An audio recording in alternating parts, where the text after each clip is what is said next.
A war in the Middle East, because that is what it has become by now.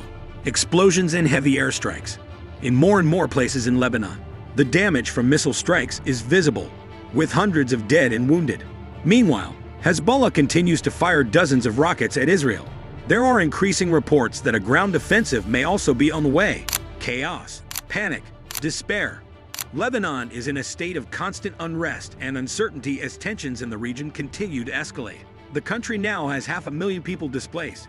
The scarcity of food, water, and medical care worsens their suffering, while the fear of new attacks has become their daily reality. The sounds of explosions fill the air as entire neighborhoods are reduced to rubble, and the fear of new casualties grips the population.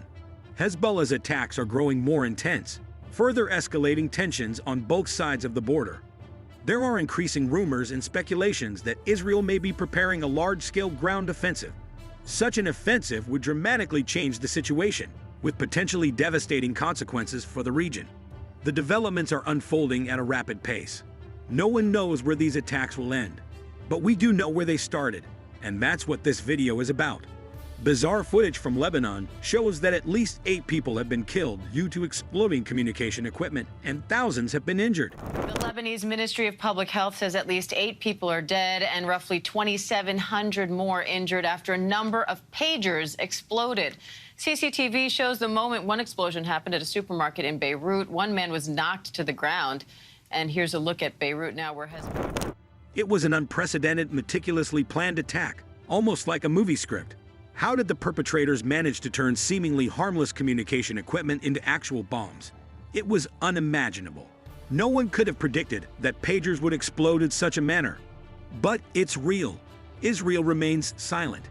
Yet very quickly, no one doubts that this must be the work of Mossad. Mossad, the notorious Israeli secret service. Multiple sources report that Israel's Mossad planted the explosives in the pagers.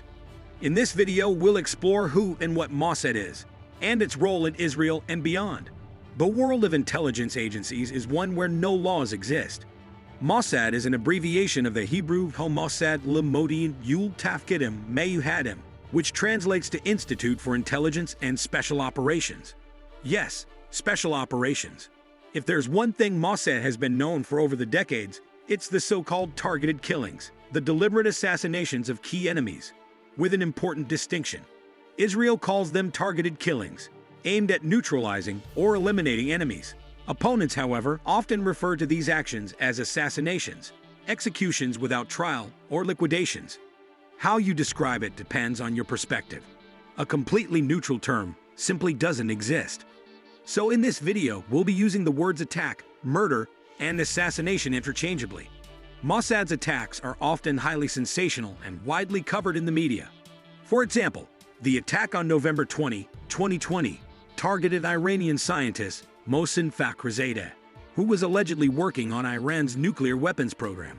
He was shot dead with a rifle attached to a stationary car. The gun was operated remotely. AI-powered facial recognition, satellite-controlled robot machine gun, into whose bullets Fakhrizadeh stepped when he got out of his bulletproof car. And just like last week in Lebanon, where pagers and walkie-talkies exploded, Mossad had already killed a Hamas bomb maker in 1996 using a phone rigged with explosives. They had been monitoring the phone constantly and detonated it at the exact right moment. This really happened, and it was later made into a film called The Engineer.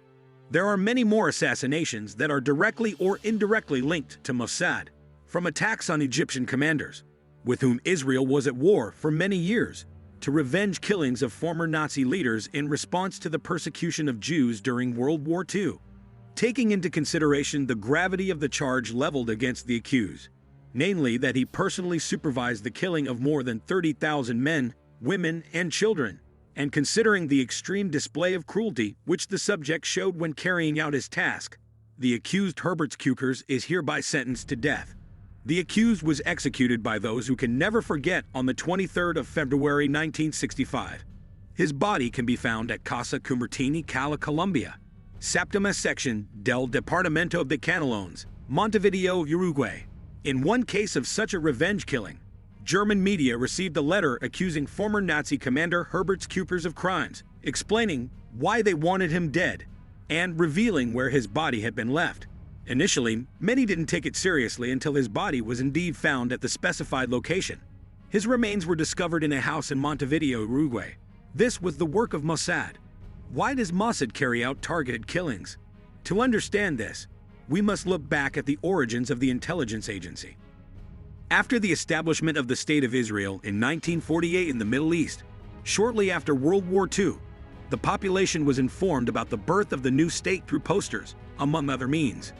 Israel is surrounded by various hostile Arab nations, especially after the Nakba, meaning catastrophe, during which 750,000 people were displaced from their land and many were killed. Israel is well aware that it can be attacked at any moment by surrounding nations. In 1948, Israel's defense forces were not heavily populated and had limited resources. As a result, they sought alternative ways to neutralize their enemies, including killing key enemy leaders. That is much more effective for Israel than a full-scale war, and that is where the tactic of targeted killings comes from. Mossad is internationally known for their precision and sophisticated way of working. The exploding pagers are the most recent example of this. Not all of Mossad's missions are successful, nor are they always as targeted as Israel describes them. This also raises ethical dilemmas. We will address this shortly. One of the most infamous missions that went down in history as a failure for Mossad took place in Dubai on January 19, 2010. Hamas commander Mahmoud al-Mapal checked into a luxury hotel under a false name and using a forged passport. What he didn't realize was that a number of disguised Mossad agents also checked into the same hotel. On security footage, secret agents can be seen wearing disguises that included wigs, fake beards, and tennis outfits. They followed him to assassinate him that same evening. These are the last images of al-Mapal, just before he enters his room.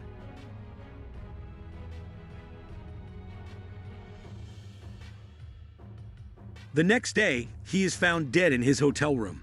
The assassination was successful, but the mission ultimately failed. The assassination becomes global news. Security footage of the disguised agents spreads worldwide, along with sensitive details of the mission. The fake passports used by the agents are leaked to the public. After an investigation by the Dubai police, it was revealed that al-Mapal was first administered a muscle relaxant and then suffocated. The attack turns into a diplomatic disaster for Israel and is viewed as a blunder with serious consequences for the country. The Mossad falls under the direct responsibility of the Israeli Prime Minister, who personally approves its missions. No ministers or parliament members are involved. The Dubai mission was such a debacle that the Prime Minister reportedly refrained from approving any assassination missions for a while. This wasn't the first time Mossad operations went wrong in its history. On September 5, 1972, during the Munich Olympic Games, a Palestinian militant group murdered 2 Israeli athletes in the Olympic Village and kidnapped 9 others, who were later also killed. The attack became a global headline. Israel vowed revenge and sent Mossad after the attackers. One of them was believed to be in Norway. However, the Mossad agents made a fatal mistake. In Lillehammer, they shot and killed the wrong person in the middle of the street. The innocent man, Bouchiki, a Moroccan national, had no connection to the Olympic attack. A case of mistaken identity then.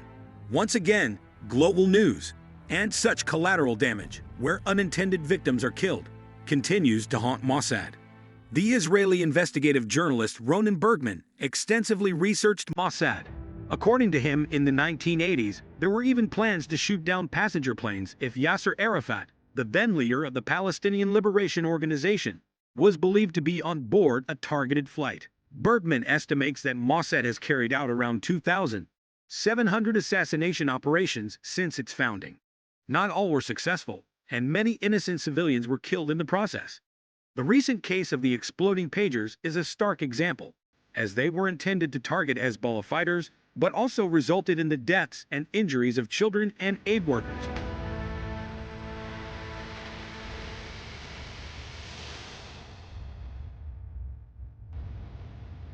And that brings us to the ethical question of this story. Is a secret service allowed to kill people?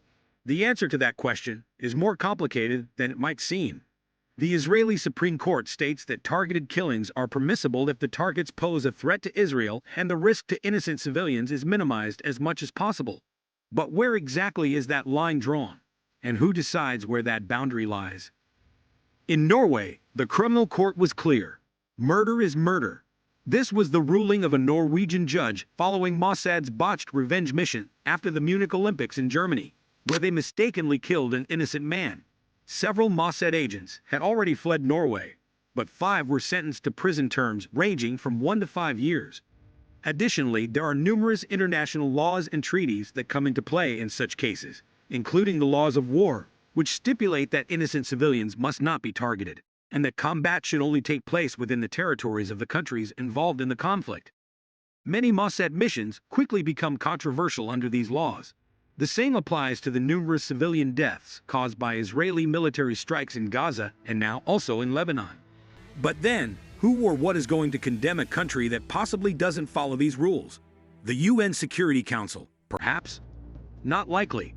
The US, a key ally of Israel, holds veto power in the UN Security Council, meaning it can block condemnations from other nations. What about the International Criminal Court? That court investigates and prosecutes potential war crimes, but it's unlikely to take action, because Israel does not recognize the authority of that international tribunal. In fact, Mossad even spied on, hacked, and threatened the International Criminal Court to prevent any investigations from being launched. Then there's the International Court of Justice, where countries can bring lawsuits against each other. The court is currently handling a genocide accusation filed by South Africa against Israel. Israel is not a signatory to all treaties concerning the laws of war, which complicates the situation further. Moreover, the current case pertains to the Israeli military, not Mossad. So is this allowed? There's no clear answer. It comes down to the fact that, on paper, there are many rules. However, in practice, there's a kind of shadow world where intelligence agencies can push the limits quite far. There is a famous phrase that everyone in Israeli intelligence knows by heart. If someone comes to kill you, stand up and kill him first. And Mossad is certainly not the only intelligence agency to carry out targeted killings.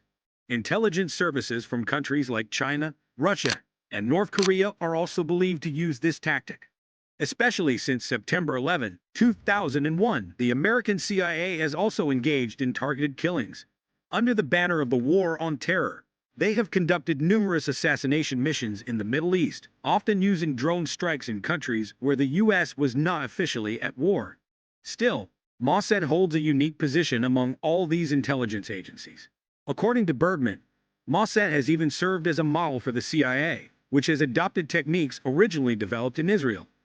Bergman writes in his book, "The Mossad has carried out more assassinations since its inception than any other Western intelligence agency, with remarkable methods that sometimes seem straight out of a movie." If you have any questions or feel there are answers missing, I understand.